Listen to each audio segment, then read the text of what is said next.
बोटाद जिला यूथ कांग्रेस द्वारा छात्रों की गुंज कार्यक्रम अंतर्गत रस्ता रोको आंदोलन करवामां આવ્યું હતું। विद्यार्थीओना प्रश्नों અને માંગણીઓને લઈને યોજાયેલા વિરોધ પ્રદર્શન દરમિયાન પોલીસે यूथ कांग्रेसના પ્રભારી સહિત આગેવાનો અને કાર્યકરોની અટકાયત કરી હતી। बोटाद जिला यूथ कांग्रेस द्वारा आज छात्रों की गुंज कार्यक्रम आयोजन करवामां આવ્યું હતું। कार्यक्रम अंतर्गत यूथ कांग्रेसना कार्यकरोए रस्ता पर उतरी विरोध प्रदर्शननी साथे रस्ता रोको आंदोलन कर्યું હતું। आंदोलનમાં यूथ कांग्रेसना प्रभारी चंद्रकला नागोरी, बोटाद जिला यूथ कांग्रेस प्रमुख सुरेशभाई भरवाड, उपप्रमुख संजयभाई वाघेला सहित मोटी संख्याમાં कांग्रेसना આગેવાનો અને કાર્યકરો ઉપસ્થિત રહ્યા હતા। વિરોધ પ્રદર્શન રોકવા માટે પોલીસે ચંદ્રકલા નાગોરી સહિત આગેવાનો અને કાર્યકરોને અટકાયત કરી હતી। આંદોલનને કારણે શહેરના માર્ગ અને થોડા સમય માટે વાહન વ્યવહાર પ્રભાવિત થયો હતો।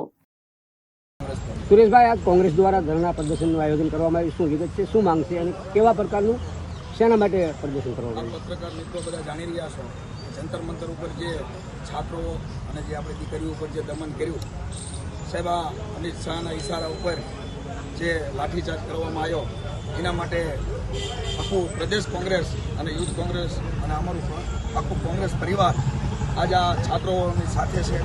છાત્રોના દુઃખમાં સહભાગી છીએ અને આવનારા સમયમાં જો આ છાત્રોને ન્યાય નહીં મળે ત્યાં લગી અમે આ કોંગ્રેસ લડતી રહેશે। અને મારે બે મુદ્દા ખાસ બોટાદ જિલ્લાના અહીંયા પ્રભારી મંત્રી તરીકે રીવાબા જાડેજાને મૂકેલા છે, તો મારે ખાસ એમના કાન લગી વાત પહોંચે। પત્રકાર મિત્રો તમને વિનંતી છે, બોટાદ જિલ્લામાં બહુ મોટો જિલ્લો છે, જિલ્લો બન્યા પછી જે શિક્ષણને લગતી વાત આપણે કરવી જોઈએ। છાત્રાઓને જે વાંચવા માટે હાઈટેક એક લાઇબ્રેરીની જરૂર છે બોટાદ જિલ્લામાં, અને બીજું કે છોકરાઓને તૈયારી કરવી હોય સરકારી કોઈ પણ નોકરી માટે તો એક સ્પોર્ટ ગ્રાઉન્ડ નથી। સરકાર મોટી મોટી વાતો કરે છે, મોટી મોટી ફાંકા ફોજદારી કરે છે, બોટાદ જિલ્લામાં તો એ વાતમાં હાવ સામાન્ય શૂન્ય ઉપર વાત છે। સાહેબ એમને જિલ્લા પંચાયત આખી આપી દીધી, તાલુકા પંચાયત એમની, નગરપાલિકા એમની। સાહેબ બોટાદ જિલ્લાનો શું વાંક છે, પબ્લિકનો યુવાનોનો શું વાંક છે? આવનારા દિવસોમાં જો આ વાત અમારી મગજમાં નહીં લે, ધ્યાન ઉપર નહીં લે, તો આ વાત ઉપર અમે ભૂખ હડતાલ ઉપર બેસવા પણ તૈયાર છીએ અને આકરામાં આકરા વિરોધ કાર્યક્રમ બોટાદ જિલ્લામાં થશે।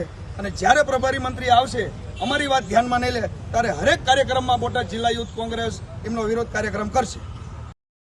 लालजी में दृष्टिकोण न्यूज बोटाद।